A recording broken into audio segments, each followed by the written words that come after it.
Doctor లేరి పెద్ద ఆసుపత్రిలో బదిలీ అయిన స్థానాల్లో నియామకాలు కరువు. రోగులతో కిక్కిరిసిన ఉస్మానియా ఆసుపత్రి లాంగ్ స్టాండింగ్ పేరిట నిపుణులకు బదిలీలు. వారి స్థానాల్లో కొత్త వారిని నియమించిన ప్రభుత్వం. వ్యాధుల సీజన్ కావడంతో జ్వరాల బారిన పడిన ప్రజలు, ఆసుపత్రులకు బారులు తీరుతున్న రోగులు, వైద్యులు, సిబ్బంది లేమితో అందని వైద్య సేవలు, పలు విభాగాల్లో వాయిదా పడుతున్న శస్త్రచికిత్సలు, జూనియర్లు, పీజీ విద్యార్థులతో నెట్టుకొస్తున్న వైనం. ఉస్మానియాలో అన్ని విభాగాల్లో ఖాళీయే. అసలే వ్యాధులు ప్రబలే season. Dengue, malaria, chikungunya, viral ఫీవర్ల వంటి విజృంభిస్తున్న సమయం.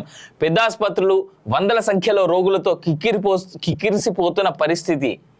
వైద్యులు, వైద్య సిబ్బంది పూర్తి స్థాయిలో అందుబాటులో ఉండాల్సినటువంటి సమయం. ఇలాంటి కీలక పరిస్థితుల్లో పెద్ద ఆసుపత్రుల్లో బదిలీలు చేపట్టి ప్రభుత్వం ఖాళీ అయిన స్థానాల్లో నియామకాలు మాత్రం జరపలేదు. బదిలీలు జరిగిన స్థానాల్లో సగం మందిని కూడా నియమించలేదు. దీంతో ఆసుపత్రులకు పెద్ద సంఖ్యలో వస్తున్న రోగులను తగిన వైద్య సేవలు అందగా అవస్థలు పడుతున్నారు. దీనికి తోడు సుదీర్ఘ కాలంగా ఒకటే పని చేస్తున్నటువంటి కారణంతో కూడా ట్రాన్స్ఫర్లు చేశారనేటువంటి మాట మనం విన్నాం. అయితే రేవంత్ రెడ్డి గారు ఆల్రెడీ ఆయన అబ్రాడ్ వెళ్ళిపోయిండు, అమెరికా పోయిండు.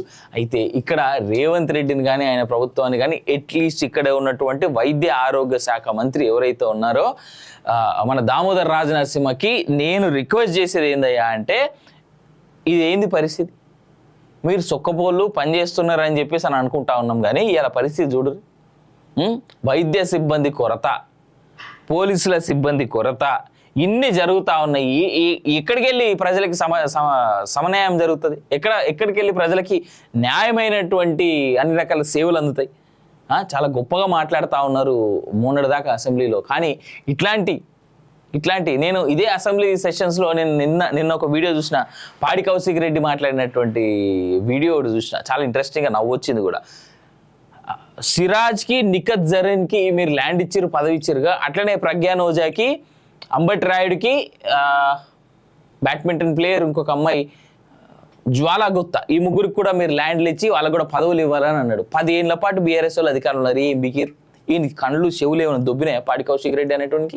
నాకు అర్థం కాదు. నిన్న అతను ఇవన్నీ రిక్వెస్ట్ చేస్తూ ఉన్నటువంటి వీడియో ఏదైతే ఉందో అది ట్విట్టర్లో పెట్టి అంబటి రాయుడిని ట్యాగ్ చేస్తే, అంబటి రాయుడు సింపుల్గా నాకు వద్దులే బాస్, నేను ఆల్రెడీ వెల్ సెటిల్ అనేటువంటి మాట ముఖం మీద పెండలో ముంచి మరీ చెప్పుతాం కొట్టినట్టు చేసిండు.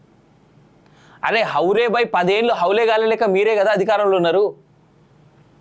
That has to be answered by them only, not by us.